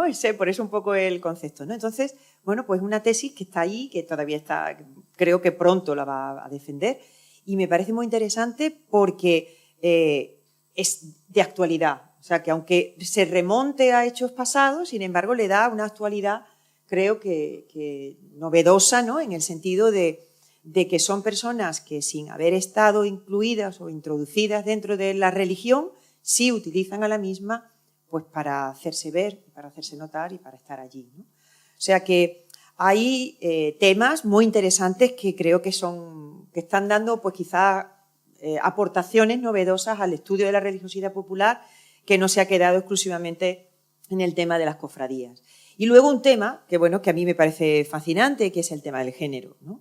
Creo que la visión, la perspectiva de género en los estudios de religiosidad, en religión en general, pero en religiosidad popular también. A mí me gusta mucho el flamenco y entonces pues he trabajado también algún tema de flamenco y religiosidad popular a través de la perspectiva de género. Bueno, hice el año pasado una pequeña aporte, una monografía de una cantaora, de una saetera de Sevilla, que ella, pues a través de la religiosidad popular y del flamenco, pues pudo meterse en ese mundo de hombres que ella comentaba, que es el mundo de las hermandades, que en muchos casos pues todavía sigue siendo, aunque cada vez menos, pero sobre todo en Sevilla se ha discutido mucho, se ha debatido mucho de si las mujeres pueden ser o no nazarenas, estar o no presentes en lo que es el espacio público y solamente vistiendo santos, ¿no? Como se suele decir aquí. Y creo que también es un aporte nuevo, ¿no? O sea, la perspectiva de género en los estudios de religión y de religiosidad popular en este caso, creo que también es una, bueno, quizás si no un cambio, sí un enfoque nuevo, ¿no? Vamos a abrir la palabra. Os pido intervenciones cortas, nos quedan 10 minutos. Voy a hacer yo también de azafato y os voy pasando el micro. Os pido, vamos a hacer todas las intervenciones juntas del público y ahora que respondan ellos a todas. Hola, bueno, me gustaría preguntaros y hacer alguna reflexión sobre todo, pero a Rafa, que quiero hacerle un comentario. Él ha hablado del tema del Camino de Santiago como fiesta religiosa que la hacen mayoritariamente gente no religiosa. Eso parece que supone una cuestión fascinante para mucha gente de otras ciencias sociales, desde luego para los antropólogos, ¿no? Porque nosotros entendemos esa visión holística en la que es imposible separar lo económico de lo político, de lo religioso, de lo social. Quiero decir, es que está todo imbricado, ¿no? El Papa, que es un líder religioso, es todo eso a la vez, porque habla más de los hombres y de la política que de la propia religión católica, quiero decir. Entonces, desde ese punto de vista, fiestas tradicionalmente que las hace gente no religiosa, como la Navidad, donde se expresan muchas otras cosas, es que la Navidad es un potlatch occidental, es al mismo tiempo una fiesta dirigida por el poder dominante que es el mercado, es al mismo tiempo también una tradición religiosa, en este caso católica, pero que la celebran mayoritariamente gente no practicante y que ni siquiera cree. Entonces, en ese sentido, a mí, desde mi punto de vista como antropólogo que está tratando esos temas, me fascina mucho cómo seguimos etiquetando y estructurando en compartimentos estancos, que es lo político, lo económico, lo religioso, este tipo de cosas, que creo que tenemos que trascender esas etiquetas y buscar conceptos teóricos que nos ayuden a analizarlos críticamente, ¿no? Y entonces, ¿cómo veis esto en este sentido, ¿no?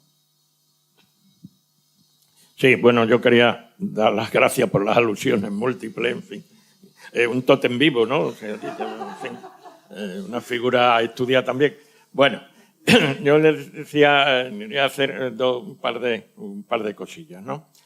Una de ellas, yo creo y me felicito y felicito a los organizadores, porque yo nunca he sido nada respetuoso con esa división del trabajo entre sociólogos, antropólogos, tal y cual. A mí me interesan temas y me interesan marcos teórico-metodológicos, qué miradas, y en ese sentido no me interesan un pimiento lo que dicen y escriben gran cantidad de antropólogos y antropólogas, y me interesan mucho lo que dicen y escriben gran cantidad de sociólogos, sociólogas. Es más, mi diálogo, digamos, a nivel teórico-metodológico es más bien con sociólogos italianos de la religión, con una parte de la sociología italiana de la religión, y menos con ciertos otros ámbitos de la antropología italiana, muy metafísica y muy ligada a lo confesional, etcétera, porque sociólogos y antropólogos italianos, una parte de ellos, pues tienen una cierta raíz gramsciana, luego a través de De Martino, de los Maldisatriani, en fin, y estos son sociólogos, me da igual. Esto es para las placas delante de los departamentos universitarios y bueno, antes había oposiciones, ahora como se llaman, acreditaciones tal, bueno, pues está muy bien, pero la realidad no está compartimentada de esa manera, o sea que yo creo que... Después, bueno, me ocurren muchas cosas, pero para no secuestrar la palabra, yo creo que hay que, a nivel metodológico, dos cuestiones. Una, bueno, práctica, casi de técnica. Yo soy, en fin, desconfiado, diríamos, cuestiono un tanto las autodefiniciones. Cuando se le pregunta a alguien, ¿usted es ateo? ¿Usted es religioso? Tal cual. Bueno, esa es una pregunta que normalmente a la mayoría de la gente nunca le han hecho ni se ha hecho. Entonces, claro, el sistema de preguntas muy directas para una gran parte de la población creo que no sirve demasiado. Porque se le pone ante una situación forzada, casi incómoda a veces, o muy dada al postureo. ¿Qué va a quedar bien que yo diga bien ante mí mismo y ante otros y tal? O sea, si se le pone, por ejemplo, el micrófono delante, en el ámbito de las cofradías, hermanos mayores, tal y que cual, pues dirán lo que dice el señor obispo. Claro, después del tinto número 14, en una taberna ya piensa decir cosas diferentes, muy posiblemente. Claro, entonces lo de la participación observante, que creo que es mejor que la observación participante. Y claro, de ahí pues entonces ciertas etiquetas, etcétera, etcétera, pues hay que ponerlas, sobre todo eso de las de autodefiniciones en una encuesta con preguntas cerradas. Yo soy así un tanto, bueno, no digo que no haya que hacerlas en determinado momento, tal. Y después otra, bueno, mi amiga Carmen Castilla bueno, ha dicho cosas que o sea, yo desde hace mucho tiempo, y ya digo, mis interlocutores son más bien italianos, sociología italiana, etcétera, y yo he publicado sobre todo mucho en Italia sobre este tipo de temas, es lo de la pluralidad de sacralidades. Muy resumido, yo creo que, diríamos, la equivalencia entre religioso y sagrado por una parte y laico y secular por otra, se crea una gran cantidad de confusiones. Yo desde hace muchos años funciono con un eje de coordenadas donde está lo religioso y lo laico como un eje y lo sagrado y lo secular por otro. Con lo tal, esto señala 4 cuadrantes.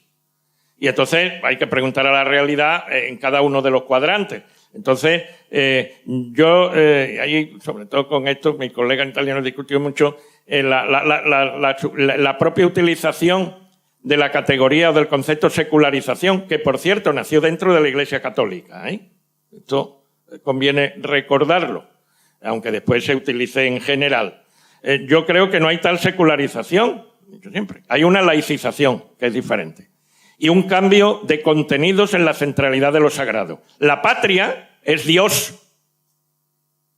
Y ahí no hay nada de religioso en el sentido sustancial de la religión. Pero hay que morir por la patria. Los mártires de la religión y tal, pues hay que morir por Dios y para defender, etcétera, etcétera. Es decir, la patria en un momento determinado, a partir del siglo XVIII sobre todo, en Europa, etcétera, entró a sustituir a Dios. Bueno, a mí me contaban en el colegio los revolucionarios malditos, perversos, franceses y tal, sustituyeron a la estatua de Notre Dame, en la catedral, por la estatua de la diosa razón. La razón sacralizada, la patria sacralizada y hoy el mercado sacralizado. A mí me parece que es muy importante, modestamente algo que he planteado ahí, cuál es el papel de las religiones en una sociedad con pluralidad de sacralidades donde ya la sacralidad central no es la religiosa. La política, pero sobre todo la del mercado. Y gente que se ríe o tal de que las peregrinaciones a santuarios religiosos, hacer una peregrinación los sábados por la tarde a los comercios del Corte Inglés con toda la familia, lo mismo que antes iba otros a la misa de 12. Yo creo que ese tipo de equivalencias y de no dejarse arrastrar, porque en esa equivalencia supuesta, yo creo que supuesta, entre laicismo y secularización, ayudaría mucho a introducir el ámbito de la llamada religiosidad popular, que yo no sé si he trabajado alguna vez en eso. A mí me ha interesado siempre fenómenos sociales asociativos, simbólicos, rituales, tal cual. Una parte de lo que es, pues sin duda, esta categoría también tan difusa y tan discutida de religiosidad popular, etc. Y entonces, claro, a mí me interesan quienes tienen como temas determinados fenómenos sociales, que son hechos sociales totales, que me interesan también a mí, y con una mirada, digamos, no dogmática ni previa,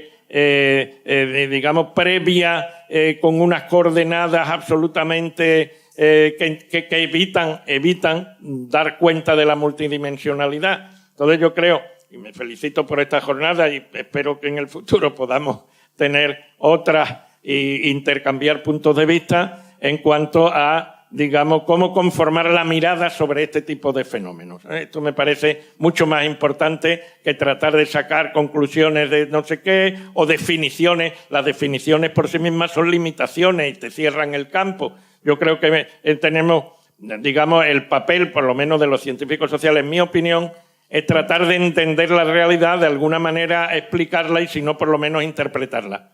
Aceptando la pluralidad también de interpretaciones y de explicaciones, claro que sí. Si no, iríamos con una plantilla dogmática a los fenómenos, que es la forma normal de no entender nada. ¿Alguna palabra más?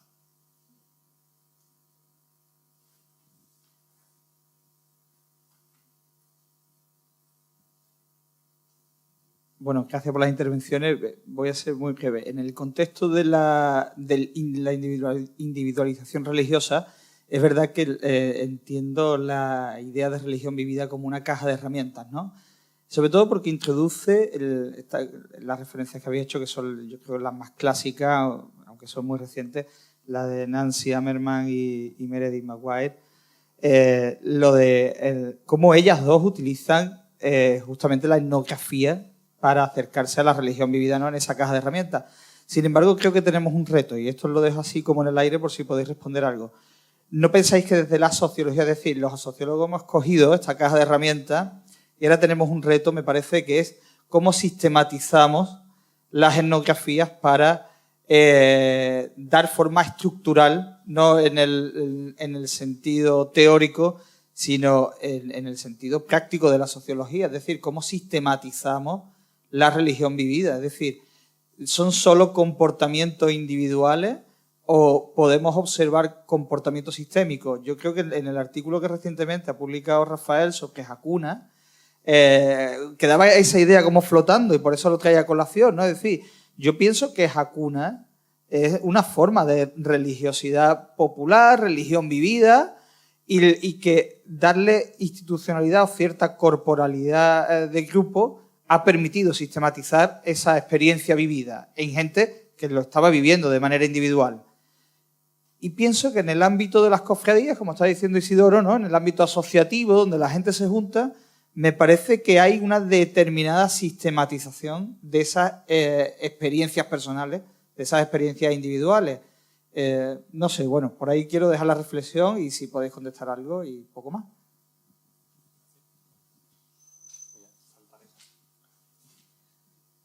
Bueno, muchas gracias. Nada, muy brevemente. Yo creo que, claro, en cierto modo, y recojo un poco las dos cuestiones, la religiosidad vivida es más una manera de conformar la mirada a través de la cual vemos la religiosidad popular que no un resultado en sí mismo, ¿no? Yo creo que es simplemente desviar la atención de la macronarrativa de secularización, religión, a qué es lo que la gente hace en su vida y cómo en su vida conjuga los distintos elementos de los que forman parte, ¿no? Y ahí también retomando la idea que las divisiones entre lo cultural, lo religioso, lo económico, lo social son ficciones porque intentamos atrapar, ¿no?, domesticar la realidad también a la vida cotidiana, pero a la vez también poniendo de manifiesto que, y esto sí que creo que es importante, es no sucumbir a la tentación de pensar que como tenemos que mirar, analizar la religiosidad popular o desde la perspectiva de la religiosidad vivida, y que esto es lo relevante, no haya un componente social, colectivo,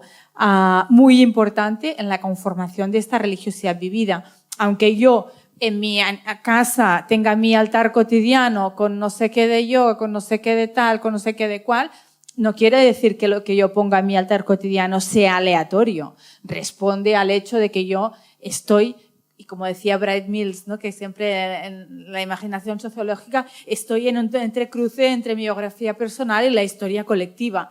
Y mi religiosidad vivida es como desde la sociología la intento entender, pero en ningún caso yo soy capaz de conformarla de forma individual y personal, ¿no?, sino que es realmente fruto de este cruce, ¿no? Como el hecho de no haber nacido en Andalucía no me ha hecho cofrade, pero eso no quiere decir que quizá ese no ser cofrade no responde a mi voluntad individual, responde a una circunstancia social y personal que me construyen, ¿no?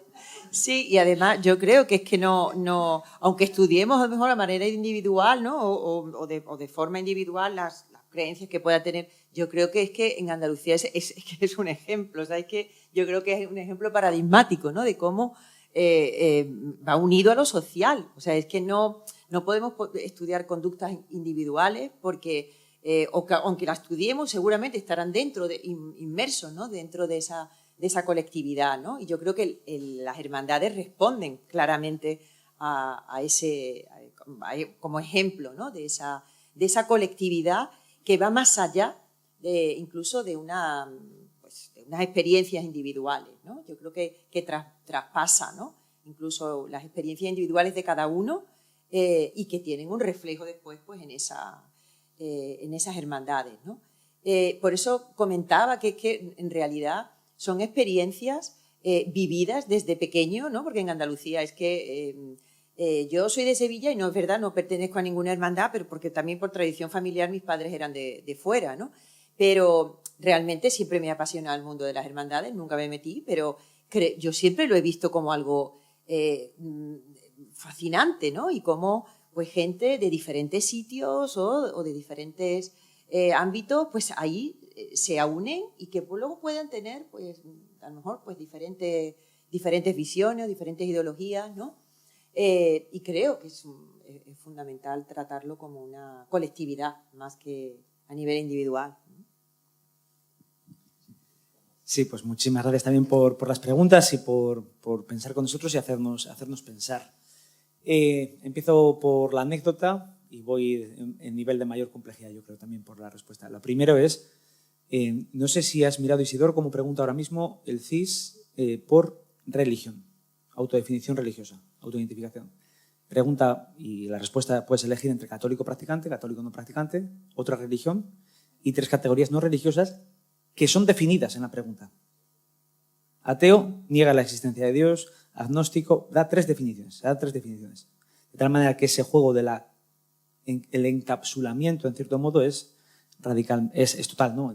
Creo que nos da un dato importante, nos ayuda a hacer unas coordenadas, pero claro, luego cuando hablas con la gente, conversas, entre esas categorías normativas y su propia experiencia, su propia vivencia, hay un abismo impresionante, ¿no? Y muchas veces yo cuando estoy hablando con estas personas, ¿no? Con las que estoy haciendo la etnografía, y les presento la pregunta del CIS, me dicen, es que escogería esta porque no puedo yo escribir la respuesta. Y lo del tema de los dioses, las sacralizaciones, hay una cosa que siempre hablo con mis estudiantes, con mis alumnas de sociología de la religión, digo, si hay dioses que no desaparecen, digo, el dios dinero evidentemente es un dios venerado desde el inicio de los tiempos. Hay dioses que no desaparecen y no solo interesantes a raíz de secularización. Laico también es una palabra creada por la Iglesia Católica, ¿no? De laos, de pueblo, viene ese tipo. Esto me conecta con lo que señalaba Dani de cómo abordar la religión vivida. Aquí últimamente estoy como con 2 claves en la cabeza. Uno es la naturalidad en la conversación, ir a lo que realmente la gente vive, no generar o no crear en la religión vivida otro constructo teórico en el cual empezamos a llenarlo con lo que queremos ver en esa realidad, ¿no? Y de tal manera lo que estamos haciendo es, con la palabra religión vivida, seguimos negando la aproximación a la realidad, en cierto modo. Y yo cada día, lo hablaba además con Mar, yo creo que en el encuentro que tuvimos en la Autónoma de Madrid, tengo cada vez una convicción cada vez más clara a la hora de estudiar la religión, que es no hablar de religión. Lo importante que es no hablar de religión con la persona para saber realmente qué es lo que está viviendo esa persona. Porque a lo mejor yo al preguntar, ¿usted cree, no cree? ¿Y la iglesia? ¿Y los curas? Lo que estoy poniendo sobre el foco sobre cuestiones que realmente para esa persona no tienen ningún tipo de interés.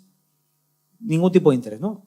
Lo que dice Abidei de estudiar la religión sin hablar de religión.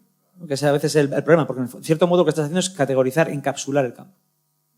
Y luego, en último término, con lo que me decía José Carlos, muchísimas gracias por la pregunta o por la reflexión. Estoy de acuerdo, pero parcialmente contigo. Yo creo que podríamos ahí tener un debate largo.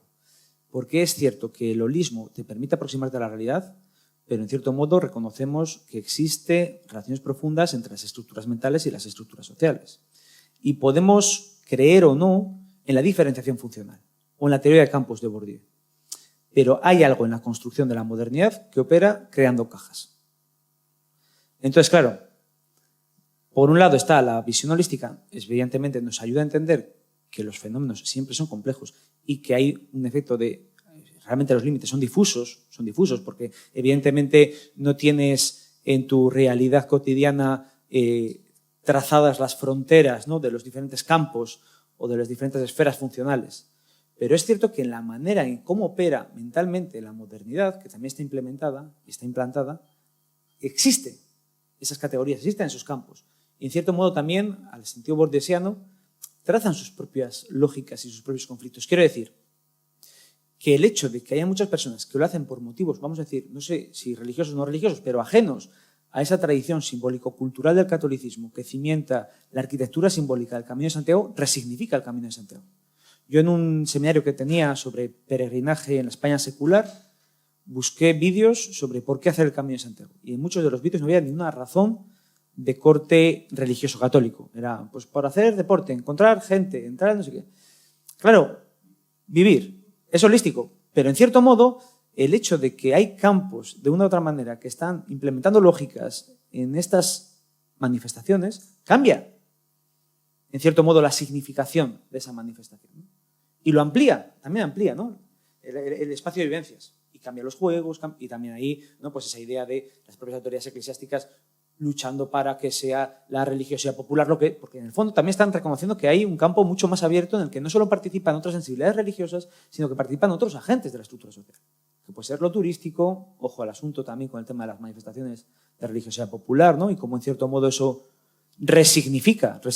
Por eso, sí a la visión holística, pero siempre teniendo en cuenta que la modernidad, yo creo que hay una cierta intuición, cierta lógica en Weber, en Berger, en Bourdieu.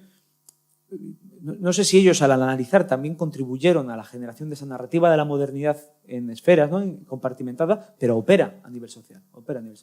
Y en ocasiones si hablas hay gente que distingue desde esas hermenéuticas de la modernidad esto es religioso, esto no es religioso. Y eso también establece juegos con qué es religión. Muy bien, pues cerramos. Muchas gracias, Marc, Carmen, Rafael, por vuestras reflexiones. Muy estimulantes. Muchas gracias. Muchas gracias a todos por asistir. Continuamos a las 4 y nada más. Muchas gracias. Un aplauso para ellos tres.